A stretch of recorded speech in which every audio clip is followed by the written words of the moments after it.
Good morning. On behalf of Engineers Australia, I'm delighted to welcome you all to today's webinar, Navigating New South Wales Digital Data Mandate. My name is Amanda and I'll be your host for today. Firstly, in keeping with our custom, Engineers Australia acknowledges the traditional custodians of the country throughout Australia and recognises their continuing connection to land, waters and community. We pay our respects to them, their cultures, and to elders past and present. Before we get started, I'd like to acknowledge that today's webinar has been hosted with Engineers Australia's industry partner, Autodesk.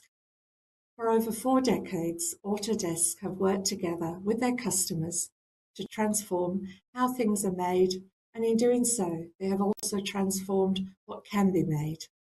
Today, Autodesk solutions span countless industries, empowering innovators everywhere, but they are restless to do more and don't believe in waiting for progress, they believe in making it.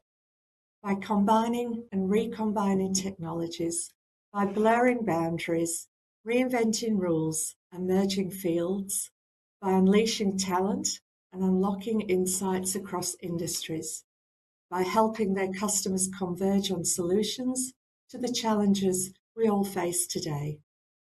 Today's session will feature 2 speakers, followed by a live audience Q&A, and I encourage you to send questions through to our speakers via the chat box. I'd now like to welcome our first speaker, Courtney Latterman. Courtney is the Director of Government Affairs and Public Policy for Asia Pacific and Japan at Autodesk, responsible for driving the company's public policy engagement strategy and advancing positions that enable customers to design and make a better world in priority APJ markets. Please welcome Courtney Latterman.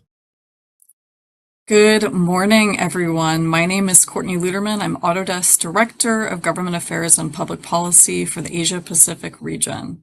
Today, I'm excited to talk about the relatively New South Wales Infrastructure Digitalization and Data, or IDD policy, and its accompanying guide and opportunities it will create to transform infrastructure digitalization in the state. Let's dive into what this policy means and how we can navigate these changes together. Before we get started, a quick note on Safe Harbor. Some of what might be discussed could involve forward-looking statements about Autodesk. These are based on our current plans and may change. Please don't make investment decisions solely on what you hear today. And, as always, let's keep our discussion focused on the topics at hand and avoid any sensitive competitive information. So to get started, what is this IDD policy all about? At its core, it's about setting foundational principles and mandatory actions for New South Wales government agencies to adopt digital practices across the infrastructure asset lifecycle. It includes 4 key principles, or foundational values and behaviors, 13 mandatory actions, or outputs, that must be produced to demonstrate compliance, and an 18-month transition period, all launched in September 2025. So what are some of these mandatory actions? On this slide, I'd like to zero in on a few. One group of actions relates to committing to digitalization. For example, actions 1.1 and 1.2 require establishing and maintaining an IDD governance structure and policy. Another group of actions relates to prioritizing digital adoption, such as actions 2.2 and 2.3, that establish an infrastructure common data model to inform the development and operation of an agency common data environment, and establish data standards to ensure a unified approach to information and data management. A third group of actions relates to managing technology and data as an asset, with action 3.1 calling for the establishment and maintenance of a common data environment, or a CDE. Finally, a fourth group of actions relates to investing in capability building to advance infrastructure digitalization, such as action 4.2, which requires the development and execution of an IDD capability uplift plan. Each action is supported by minimum requirements, and the accompanying overview and foundational concepts guide provides further detail on how to comply with the action and minimum requirements. These actions are ambitious, but the policy establishes an 18-month transition period to allow agencies to assess their baseline digitalization maturity levels, define future goals and targets, and develop their 5-year strategy and implementation plan to meet those targets. This initial transition period allows agencies to determine their priorities and transition pace based on their operating context and internal assessment of return on investment. At the same time, any new additional resources sought by agencies to achieve their 5-year strategy and implementation plan can be requested, but will of course be subject to the annual budgeting process. The 18-month transition period paves the way for full infrastructure digitalization maturity, step by step, building the right structures, technology implementation and operations, and skills for long-term success. If you haven't already had the opportunity to review the New South Wales Infrastructure, Digitalization, and Data Policy and accompanying guide in detail, this slide shows you what they look like. You can find them on the Infrastructure New South Wales website. As mentioned, within the policy and guide themselves, they include specific actions and requirements, as well as examples and benefits. I would now like to provide a few examples of how to start moving from policy to practice. First, it is critical to focus on how standardizing data across the entire infrastructure asset lifecycle. Actions 2.1 and 2.3, which focus on developing, documenting, and maintaining data and information requirements, and establishing data standards to ensure a unified approach to information and data management across the infrastructure asset lifecycle, address this area. To achieve these actions, it is worth considering how to build and govern an asset class library with consistent naming conventions and governance rules. 2, to support ISO 19650 standards for interoperability and effective lifecycle management. 3, to validate asset information for accuracy and completeness before it enters the CDE. 4, to centralize project and asset data to maintain consistency across teams. And last but not least, to manage version control and approvals to ensure only verified compliant information flows through the asset lifecycle. Next, I'd like to highlight the importance of taking steps to create a seamless digital thread, which relates to Action 3.1. This action is primarily centered around establishing and maintaining a CDE that spans the entire asset lifecycle, from design and construction to operations and maintenance, and enables a continuous, reliable flow of information across this lifecycle. At the same time, to ensure this flow of information, the ability to integrate the CDE with third-party solutions is critical for supporting flexible workflows and interoperability. Ultimately, the goal is to maintain connected, accurate, and accessible information at every stage, supporting operational decision-making and efficiency, and to achieve a verified digital thread in order to reduce duplication, prevent data loss, and ensure alignment to standards.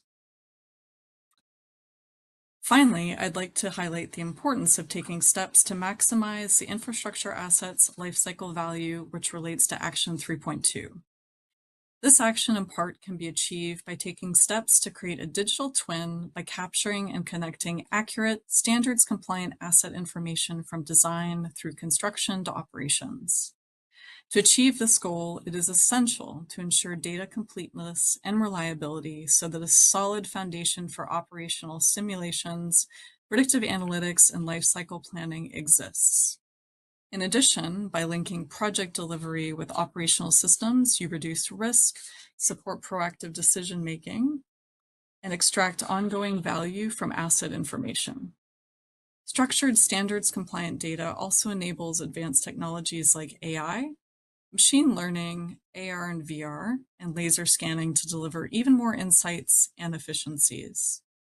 Ultimately, taking these steps will support long-term operations, maintenance, and decision-making, ensuring your data remains valuable well beyond project delivery. I am looking forward to the discussion later, but if you have any questions other than during the discussion, please feel free to reach out to me at Courtney Luderman at Autodesk, or courtney.luderman@autodesk.com. Thank you for your time and attention. Let's work together to make digital transformation a reality for New South Wales infrastructure. Thank you. Thank you, Courtney, for your input. I'd now like to welcome our second and final speaker, Brett Buhaja. As the Digital Engineering Lead with WSP's Digital Service Team, Brett is responsible for advising on and implementing digital solutions and processes throughout the asset lifecycle. With 15 years of experience in engineering and construction, Brett has led digital strategy implementation across major buildings, transport, and infrastructure projects. His role is focusing on enhancing how the industry adopts digital tools and processes to develop, deliver, and manage the built environment more effectively and efficiently. Brett has also played key roles in digital transformation initiatives for government agencies and asset owners by providing strategic advisory and technical leadership on projects involving digital twins, data governance, and system integrations, helping clients to navigate change, align with legislative requirements, and adopt new digital workflows. Please welcome Brett Buhaja. Hi, my name is Brett Buhaja. I'm the Digital Engineering Lead with WSP's Digital Services team here in Australia, and doing a bit of a presentation on digitalising compliance and navigating New South Wales infrastructure data mandate. We should have just heard from Autodesk doing a bit of an overview of what the policy means, the mandates, and what a practical implementation of that looks like. So this session is going to be more focused on just an analysis of what we think of the IDD policy, what works well, what could be improved, and then what does the future look like for us, and what's the immediate next steps.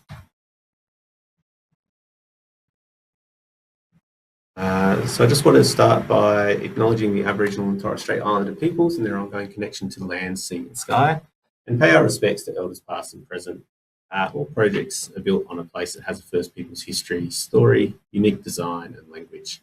As people who have influence over the built environment, we recognise our responsibility to ensure First Peoples culture and connections to country are strong and continue into the future. A little bit about WSP before we kick off, for those who may not have come across us before. WSP is one of the world's leading professional services firms, uniting its engineering, advisory and science-based expertise to shape communities to advance humanity. We operate in over 50 countries and employ approximately 73,000 people around the world. Here in Australia, and New Zealand, we've got about 50 offices with over 7,500 people. And together, these professionals pioneer solutions to deliver innovative projects across the full spectrum of the infrastructure sector. So transportation, infrastructure, environment, building, energy, water, mining and metals.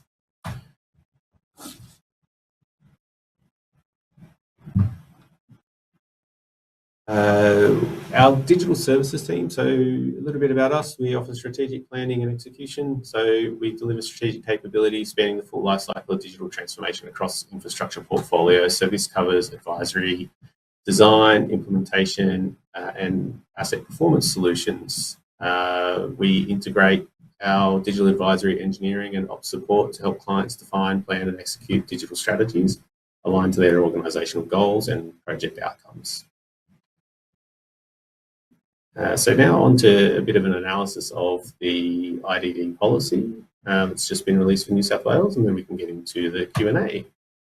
So some thoughts on what it does right. So clearly it sets a digital by default mandate. So this policy is going to go a long way to setting the expectations that digital is embedded everywhere within our government. and the projects we deliver. I think we've seen this work really well from a Transport for New South Wales perspective, while there's still a little bit of holdout on some smaller projects from the digital engineering framework.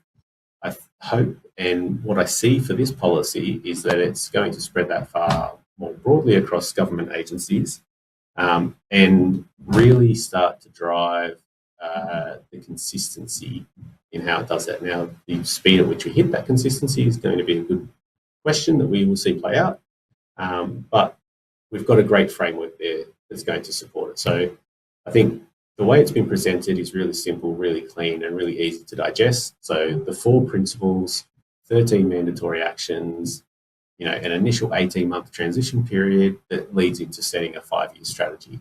And I think the fact that we're committing to a long-term 5-year strategy rather than something that's just tied to a 24-month period is going to give us a little bit more certainty and consistency that this thing is here to stay. And what I'm really interested to see is how that plays out across all the various different agencies.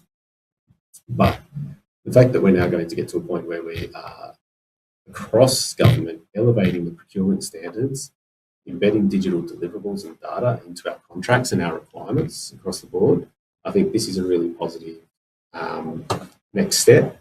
It's something we don't always see enough, and it's done inconsistently, especially at a national spectrum when we look that way.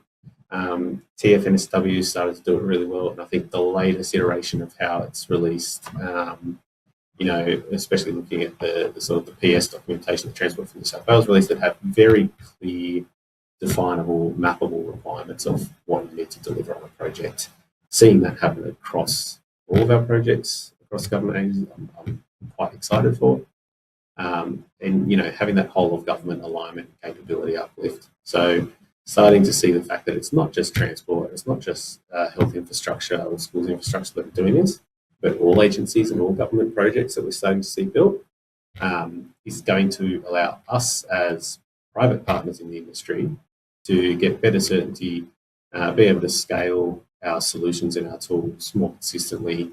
And I think as well, just give people more comfort that, especially for those that have taken a pathway into digital solutions and digital delivery, that there is a role for them and there is a place to stay. And then I think as part of that is strategic partnerships between government and industry, because we often end up on opposite sides of the fence. There can be, combative relationships, especially when contracts start to break down. But something like this requires a lot of collaboration between everyone involved on the project. So the opportunity here is that this is just another reason for everyone to work together, and I'm really excited for that. I think the last point there is around this, that opportunity to work together and this policy creating a platform for innovation. We start to treat compliance as a catalyst for us to improve, no longer just a constraint or another thing that has to be done. So what I'm really excited for here is the fact that we've got a policy that's going to set requirements and have everyone working to a similar standard, but we all start to work together, and it doesn't become just a thing you must do. I think the fact that this is focused on the value it can drive is really important. Now that does step me into my next point, where it could go further. So the policy does a great job of talking about opportunities for how it's going to drive value in the industry, particularly things like the construction sector productivity. We all know construction has a horrible productivity rating. In fact, it's seen a 17.6% drop since 2014. It's not great statistics where the rest of the market had a 4.3% rise. But what we haven't really seen in this policy is a quantifiable analysis of what those benefits are actually going to bring for us, for both government and for private sector. So the fact is the policy doesn't seem to have done any sort of quantifiable measure of the current state of government and private sector, of where they are at, particularly across the whole supply chain, not just the tier ones. So what I'd be really keen to see is some measures that say this is where we are at today, so that in 5 years' time, we can actually look back and be able to measure those benefits. I mean, we've got a policy that's focused on digitisation and data uplift, and yet we haven't quite got the data that I think we need to be able to really look back and prove that this has been an improvement for us. There's also a over focus on BIM and ISO 19650 and not enough, I think, on asset management standards and best practice. Whilst there's definitely a lot of reference to asset management and the support of those teams, I think in reality, what this policy is doing is re-spinning what good asset management practice looks like and by implementing data standards and requirements.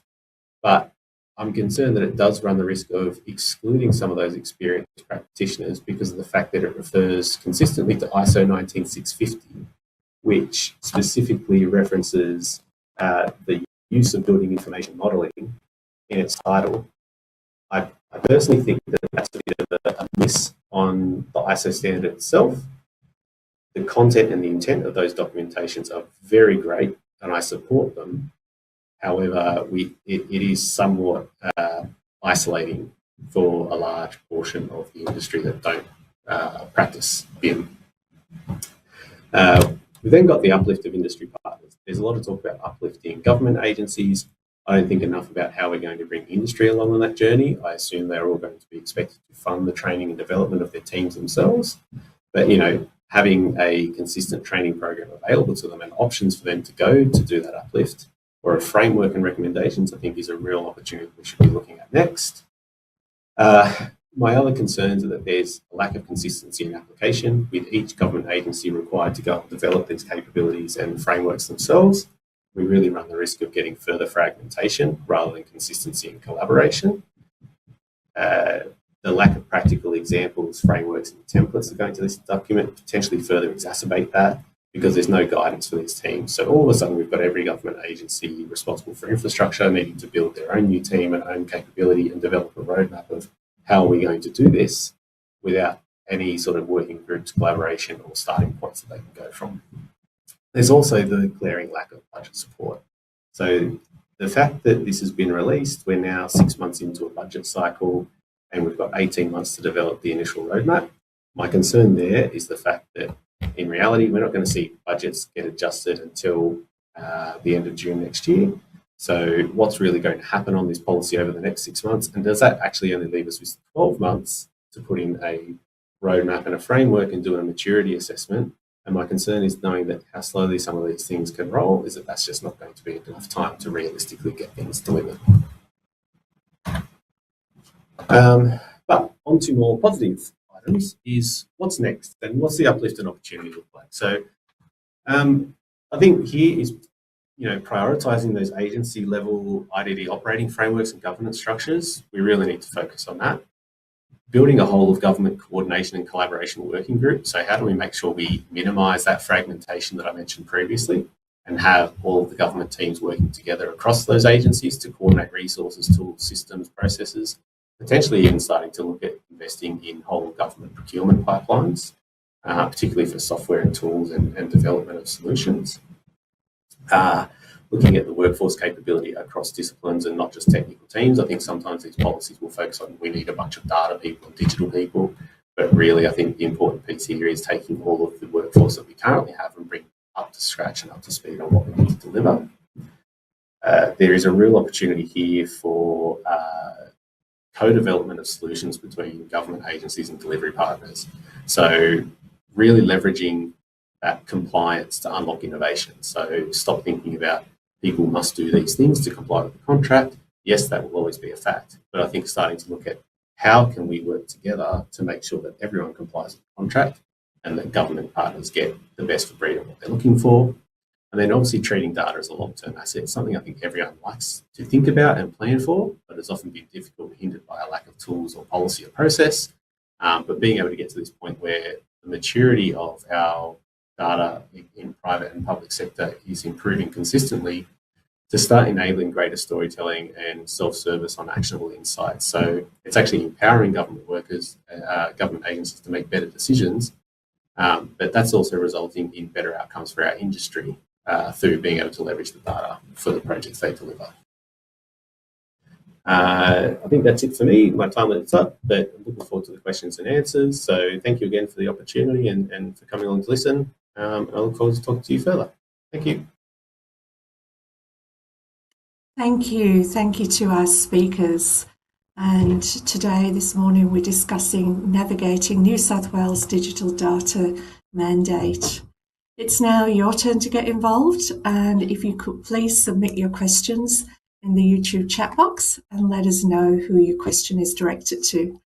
A big thank you to everybody who put forward a question whilst registering for this webinar. Joining us for the Q&A is Dante Delagnese, Account Director, Public Sector ANZ at Autodesk. Dante is a seasoned software professional with over 2 decades of experience, having worked for leading global software companies across Australia, the US and Canada. Dante brings a wealth of international business expertise, having conducted operations in dozens of countries worldwide, beginning his career in the CAD industry. Dante spent his first decade driving product marketing and management initiatives before transitioning into sales leadership roles.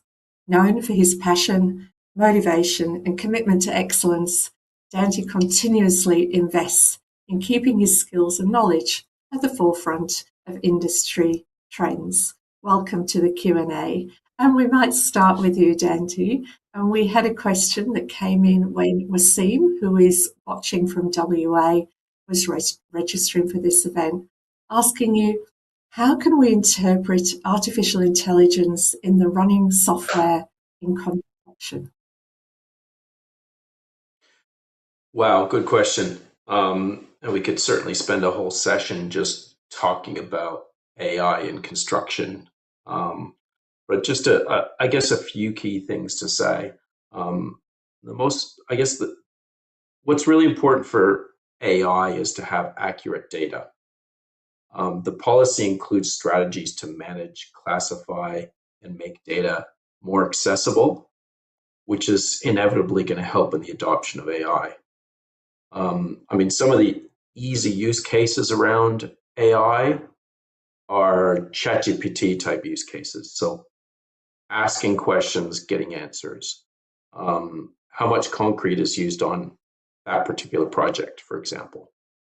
But then you can get into some of the more advanced use cases, such as predicting project risk around budget, schedule, safety, or compliance.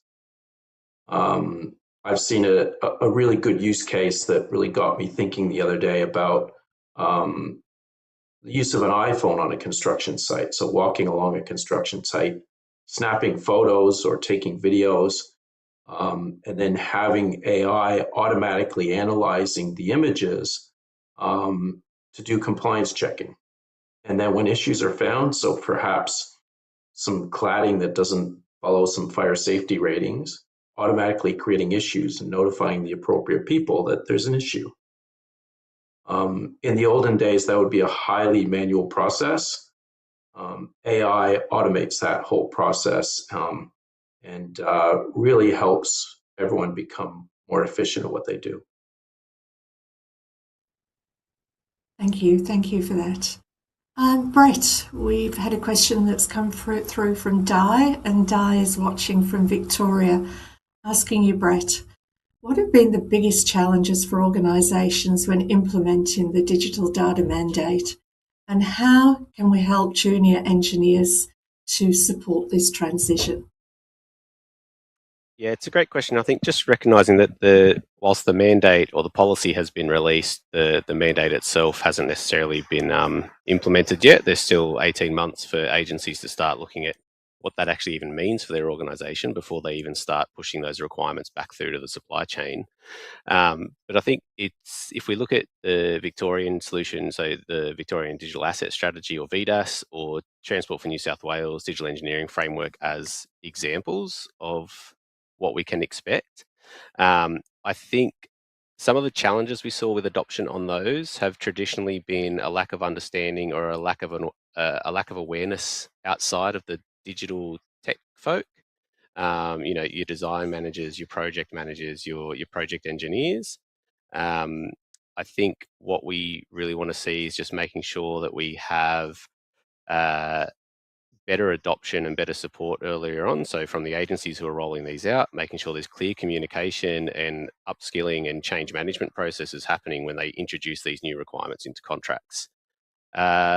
In terms of what can junior engineers do to support the implementation, support the change, be the face of the change, I think just making sure you're out there championing the transition and looking at what this brings as opportunities for young engineers as either potential new career paths or being able to specialize and be the expert in the digital adoption in their field.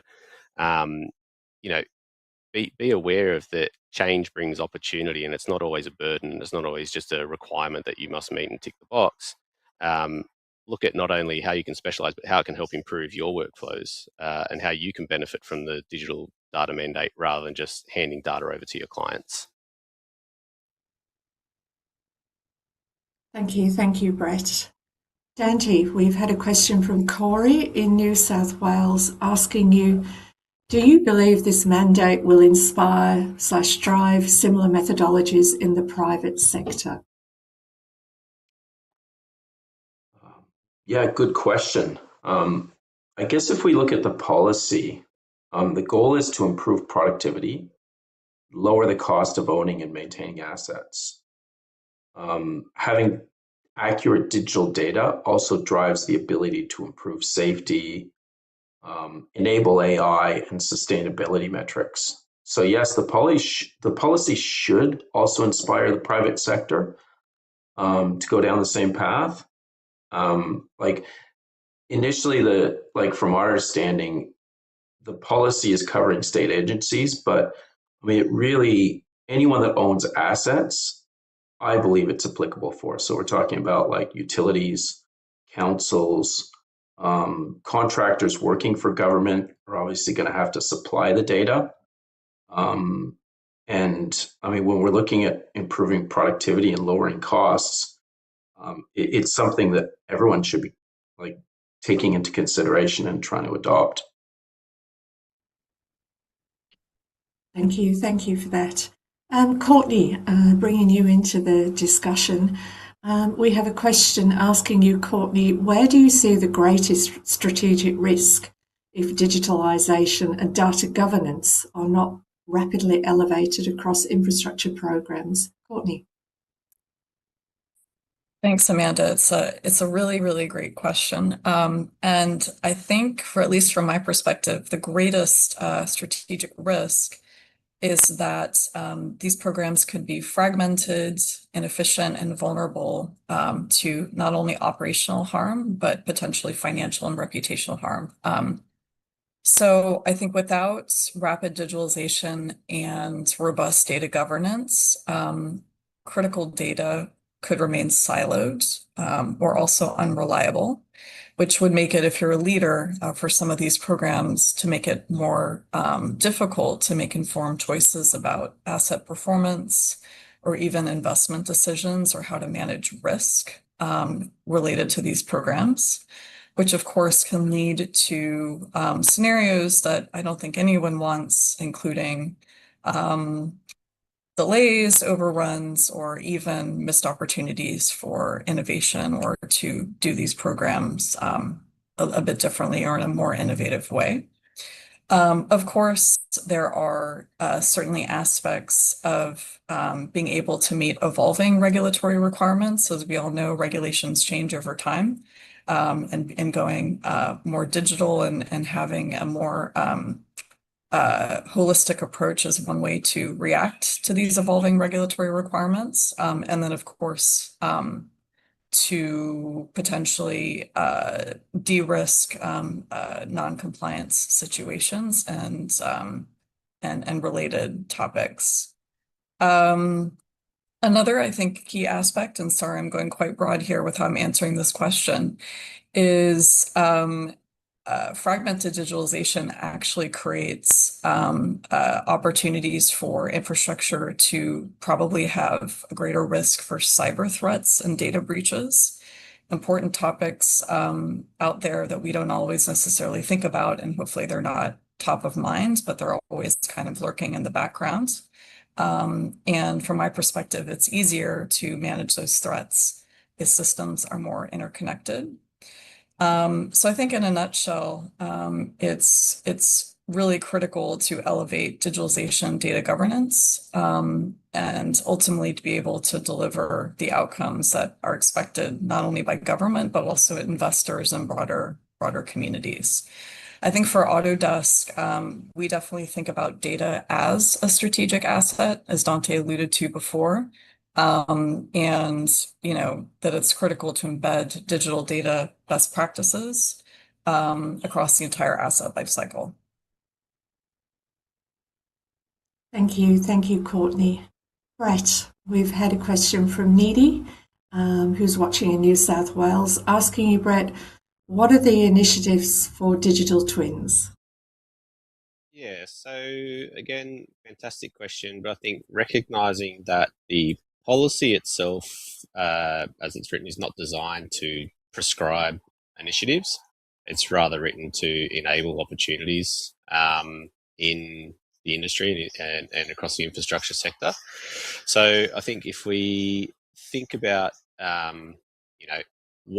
what actually is a digital twin, and I think this is something the industry's been battling with quite a while. It was a very hot topic 3-4 years ago. Everyone wanted a digital twin. Everyone was investigating. We had Digital Twin Victoria, the New South Wales Spatial Digital Twin. We had Queensland looking at their digital twin workbench. And now you've got WA with their Spatial Futures and the Landgate program looking at building a statewide digital twin. So I think the key thing to recognise is not a single one of those digital twin initiatives from big government departments and agencies was similar. The best similarity they had is that they were looking at data about the state and infrastructure. They were predominantly spatial in nature because obviously when you've got a large area and a large portfolio, that's where you want to look at. In terms of the opportunities for some of our smaller asset owners and operators who may only have, a couple of buildings, or it's more about their fleet assets that they're looking at, I think this mandate to standardize your data is only going to be an enabler for looking at what a digital twin can actually do for you. And I think the key fact is every digital twin is going to be different based on its use case, based on its objectives, and based on the needs of the user and the organization. So really what we should be asking the question is not what digital twin initiatives does this implement? It's rather just looking at what are the opportunities for efficiencies and better data insights. How can we have organizations use their data to do effective storytelling and analysis about their assets and their organization, rather than having to rely on specialists and consultants to always tell them that info. It's just going to make that reporting and that analysis of what's happening across their business far more insightful and intuitive and accessible, I think, which is the key point. Thank you for that, Brett. Courtney, a question. How can organisations cultivate an executive culture where digital accountability is embedded versus delegated? I love this question because I think a lot of what we're talking about, what's lurking in the background, of course, is change management, and that is just as critical as some of the other topics that we've already talked about. So I think that it's not easy, but the way to cultivate this executive culture or culture from the top is really by modeling ownership, aligning culture with strategy, of course, empowering leaders, and not just leaders at the very, very top of your organization, but at lower levels. Fostering transparency, and of course, integrating accountability into, your daily operations, whatever that might be. And really what this kind of an approach does is ensure that digital accountability is embedded at every level, not just at the top or not just at the bottom, in order to drive transformation across the entire organization. So a couple of ideas on sort of specific actions to take. I think the first is, in any change management project, it's critical to have leaders lead by example and to model accountability. So executives have to visibly champion digital initiatives, of course, take ownership of the outcomes of those initiatives, and ultimately demonstrate accountability in their own decision making related to those initiatives. That's key. I think the second would be to align the organization's culture with the strategic goals. Transformation programs need to show accountability, and not just show, but embed accountability. And that, I think, relates to connecting digital priorities directly to business outcomes. And then it's not only aligning it with strategic goals, but also communicating how the accountability drives results, and making it a part of the organization's core beliefs. The third, and I touched on this briefly, is really empowering decision makers at every level. Something that we do at Autodesk is we have a decision-making playbook.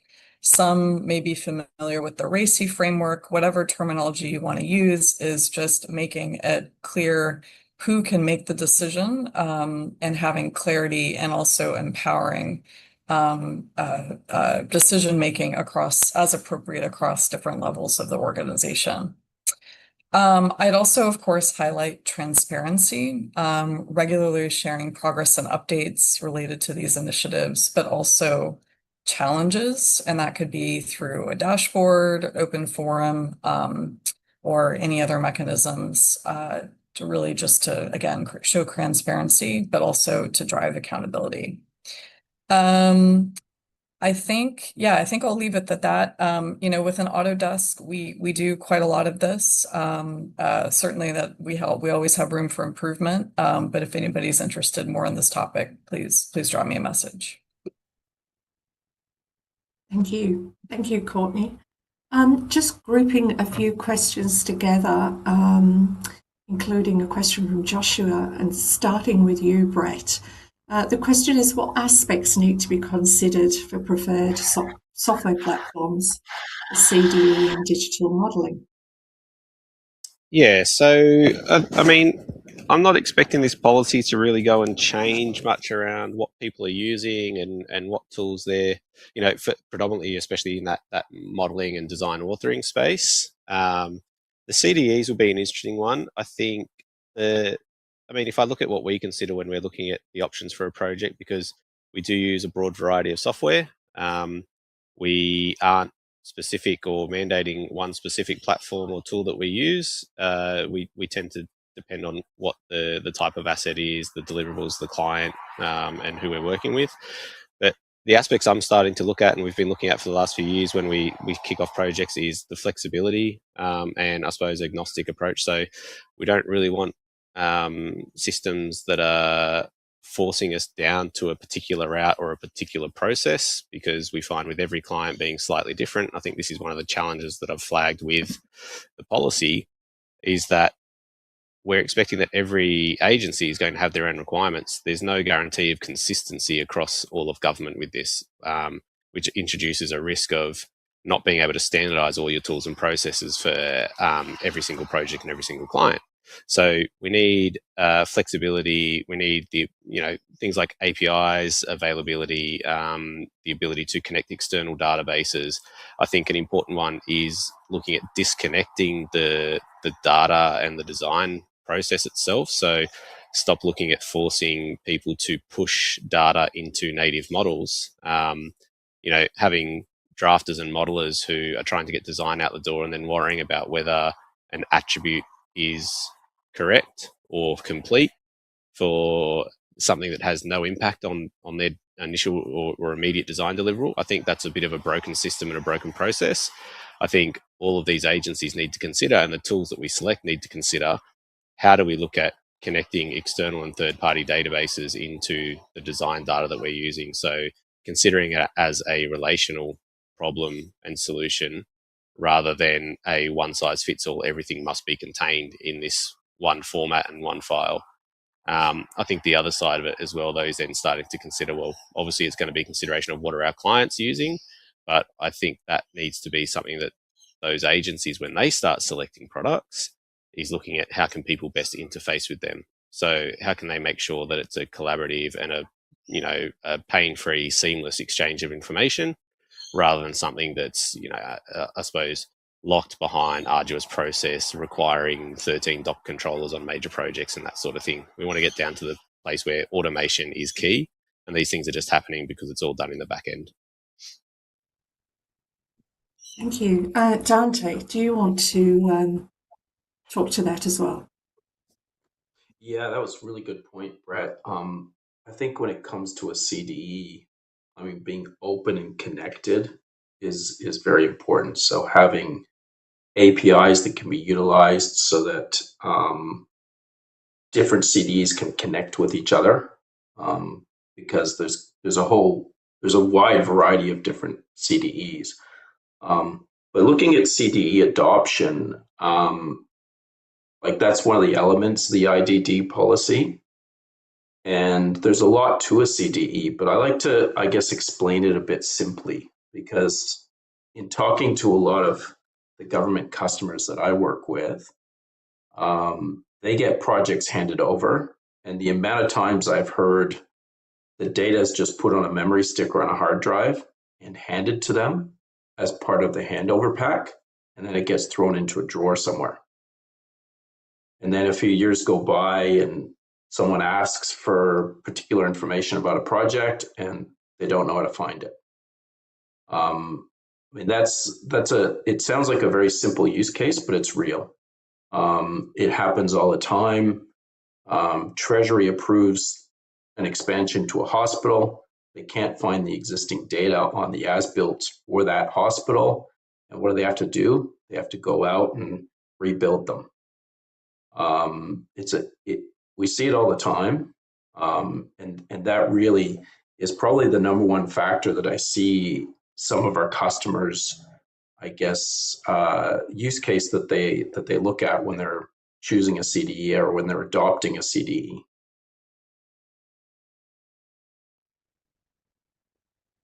Thank you for that. Brett, back to you. We've had a question. The IDD policy is great for larger state agencies. Many of them are probably already partially compliant and already have large IT and digital teams. What about the smaller agencies with limited resources and budgets? What are your thoughts on how they can adopt the policy? Thanks, Brett. Yeah, sorry, I just got slightly distracted by another work message that was coming through to me. So could you, apologies, but please just repeat that last bit to me. Yeah, sure. Basically, we're saying the IDD policy is great for larger state agencies. Many of them are probably already partially compliant and have large IT and digital teams. What about the smaller agencies with limited resources and budgets? And what are your thoughts on how they can adopt the policy? Yeah, look, I'm of two minds with the policy on this aspect. So one is that those smaller agencies, I believe, are going to struggle with actually finding the bandwidth and the resources to even do their initial assessment and undertaking and build up a roadmap. This is where I think the policy would have been nicer to see either a budget support mechanism for these agencies or taking the path of doing a whole of government approach whereby you bundle a bunch of those smaller agencies together and you pull the resources and come up with a combined response to that policy. However, on the other side, I mean, we need to recognise that the policy does not mandate any specific outcomes or initiatives other than the likes of the CDE and a few of the other items. But a lot of the policies mandates are around putting the framework in place and the systems and the upskilling.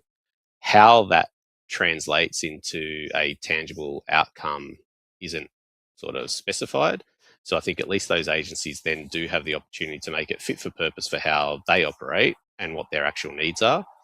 In terms of actual benefits or potential benefits that they're likely to see, I think getting access to better and standardized data across their portfolio is going to lead to things like, the opportunity to start looking at predictive maintenance, reducing maintenance costs, more accurate data about their assets. Because at the moment, if you don't have a system to collect data about the current status of your portfolio and your systems, how do you know if you're maintaining it and looking after it in the right ways?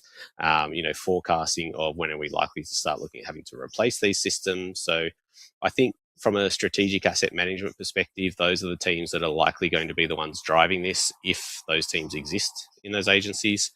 But again, we heard from Fire New South Wales yesterday, and the fact that a lot of their assets are, they can be up to 100 years old and they've been renovated 3 or 4 times over the last period since they've been established. What data do they have, or what's their actual ability to digitize all of that is not clear. So I think it's really about they need to look at what the priorities are going to be for themselves and really make sure they're not going down the route of, the policy talks about BIM and 3D models, so therefore that's what we have to do. I think recognizing that data can be useful with existing assets without having to do a whole host of, digitization and uplift just to be able to visualize things isn't always the requirement. It's more about focusing on the asset management, so information about your assets rather than or how your assets operate in their conditions rather than information about how your assets look, I think is going to be the focus for those. Thank you. Thank you for that, Brett. Courtney, a question. What opportunities do you see for the IDD policy to support long-term asset intelligence, predictive maintenance, and life cycle optimization? Thanks, Courtney. Yeah, no, thanks, Amanda. Great question. So for those who haven't reviewed the policy yet, there's one of the 4 principles actually, to many extents, touches on these areas. So it's principle 3, which is about managing technology and data as an asset throughout the infrastructure life cycle, and then it's broken down into a couple of different specific actions and then sub-requirements. So really the policy does have this view, really thinking about long-term asset management.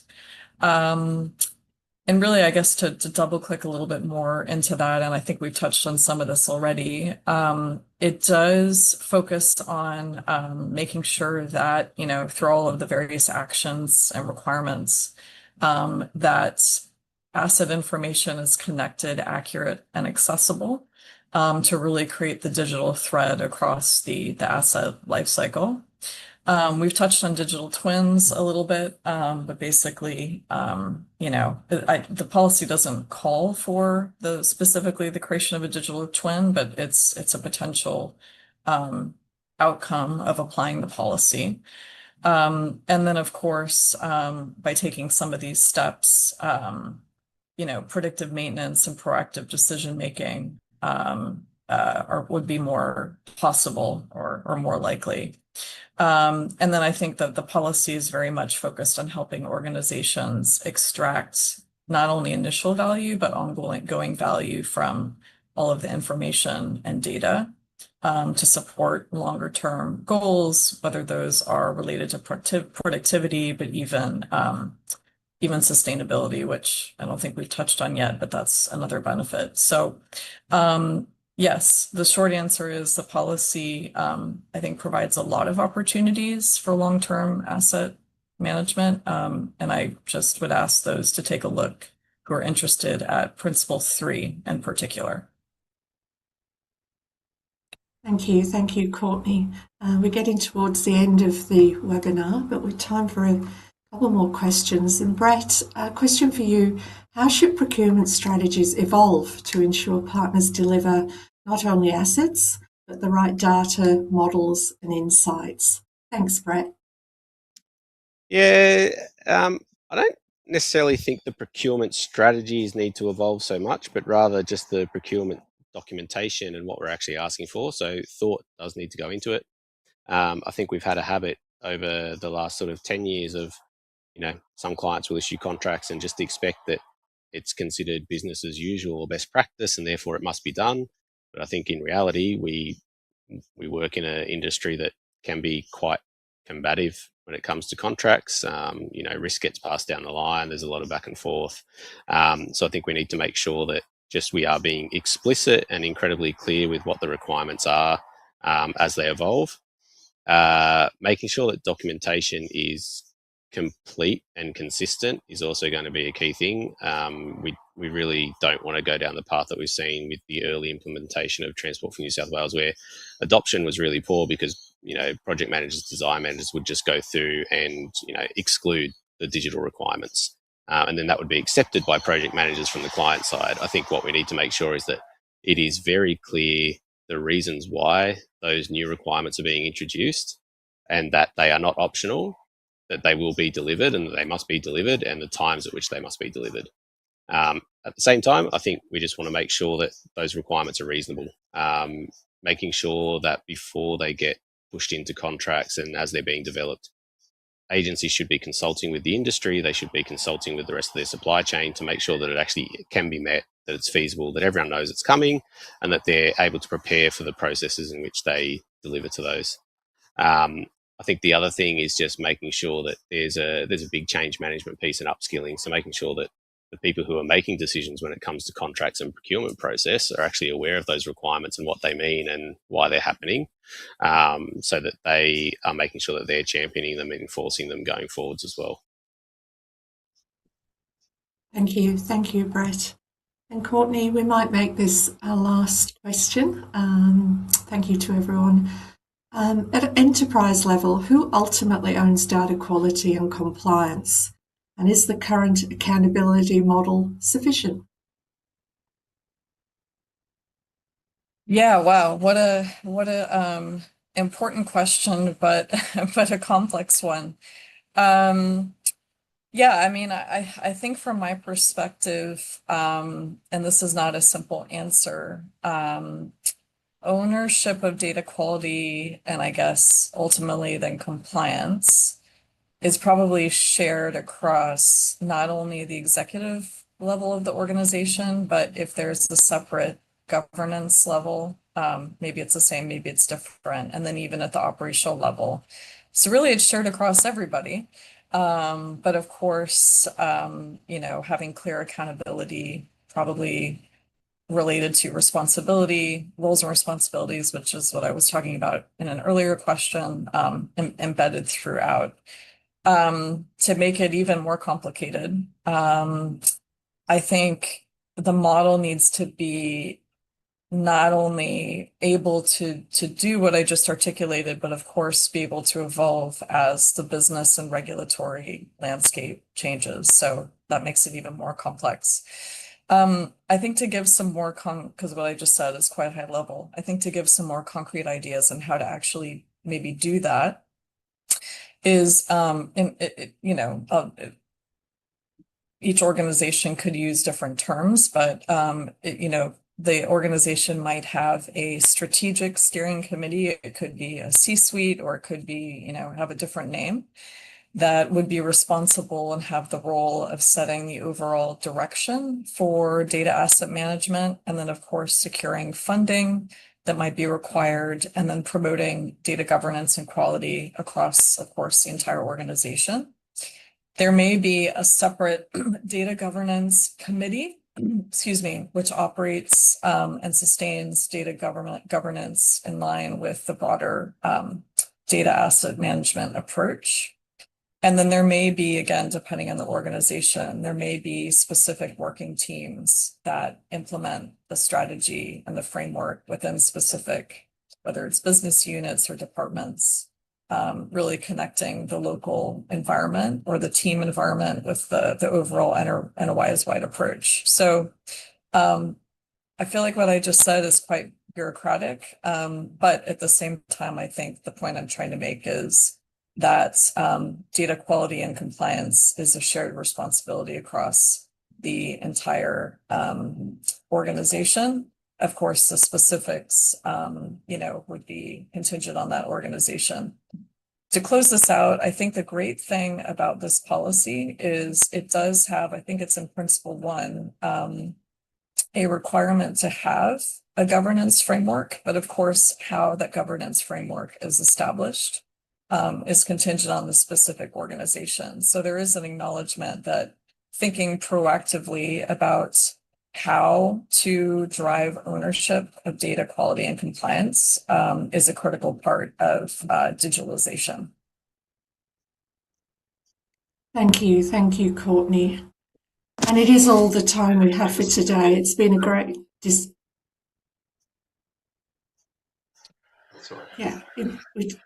it has been a great discussion. I wanted to just quickly say that at the highest level, like the things we hear most frequently is like, how are we going to leverage AI and how are we going to be more sustainable? And the answers to both those questions is generally data quality and having access to data.